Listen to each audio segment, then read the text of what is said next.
Good morning, dear children. Welcome back. Today we are celebrating National Reading Day to commemorate the death anniversary of P. N. Panikar. So, children, try to read books. To inculcate the reading habit, you have to read many more books. Today, I am going to narrate the story from All Classics, Frankenstein, written by Mary Shelley.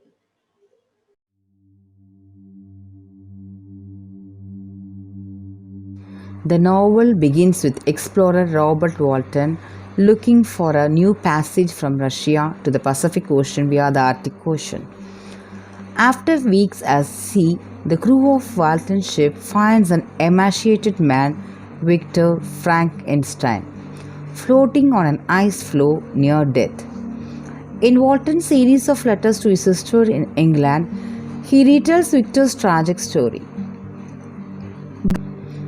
Growing up in Geneva, Switzerland, Victor is a precocious child, quick to learn all new subjects. He is raised with Elizabeth, an orphan adopted by his family. Victor delights in the sciences and vows to someday study science. Victor prepares to leave for his studies at the University of Ingolstadt. When his mother and Elizabeth become ill with scarlet fever, Caroline dies from the disease and Elizabeth is nursed back to health. At the university, Victor meets his professors M. Kramp and M. Waldman for 2 years. Victor becomes very involved with his studies, even impressing his teachers and fellow students. He devises a plan to recreate and reanimate a dead body. He uses a combination of chemistry, alchemy, and electricity to make his ambition a reality. After bringing the creature to life, Victor feels guilty that he has brought a new life into the world with no provisions for taking care of the monster.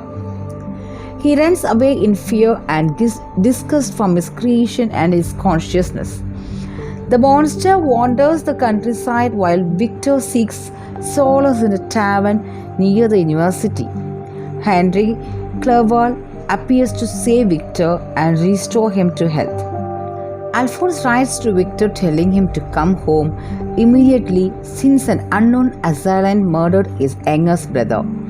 William, by strangulation, Justine Moritz, their housekeeper, is falsely accused of the murder of William and she goes to the gallows willingly.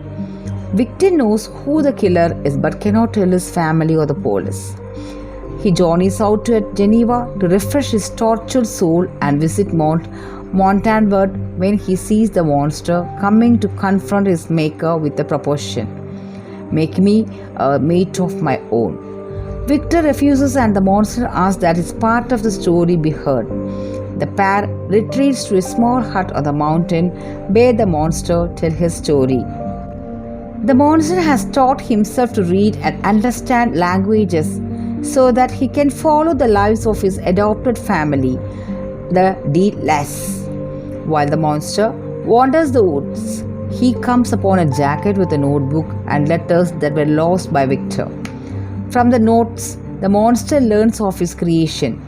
He has endured rejection by mankind, but he has not retaliated upon mankind in general for his misfortune.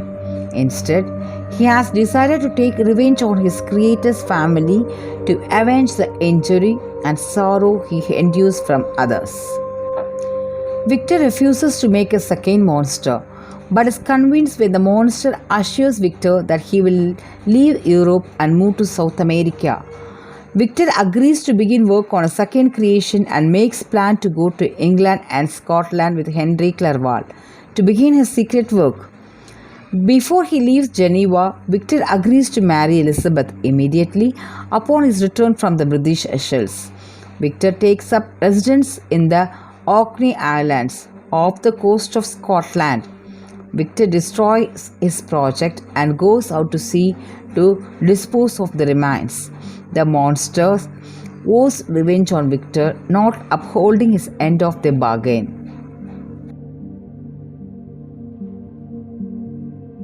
While at sea, Victor's boat is blown off course by a sudden storm and he ends up in Ireland.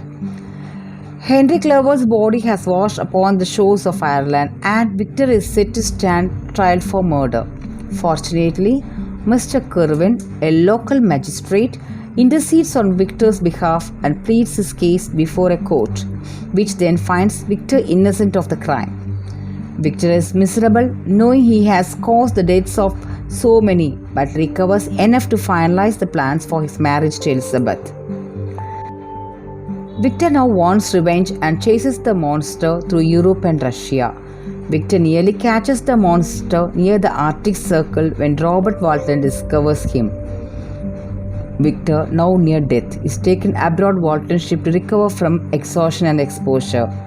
The monster appears out of the mist and asks to visit for one last time.